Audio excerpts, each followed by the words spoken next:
Buenos días, hoy te voy a mostrar cómo grabar pantalla en Google Pixel 9a. Para eso abrimos el centro de control porque desde aquí iniciamos grabación y aquí buscamos el icono de grabar pantalla, está aquí, entonces pulsamos grabar pantalla.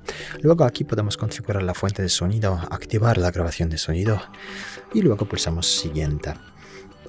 Bueno, así podemos grabar una aplicación concreta. En este caso vamos a grabar toda la pantalla, entonces marcamos grabar toda la pantalla. Pulsamos grabar pantalla. Esperamos 3 segundos y el dispositivo ya está grabando. Si quieres detener la grabación, la hacemos desde el centro de notificaciones. Desde aquí pulsamos detener y ya está. Podemos también tocar aquí esta notificación para ver la grabación. Muchas gracias por ver el vídeo, tienes un comentario abajo, suscríbete al canal. Hasta luego.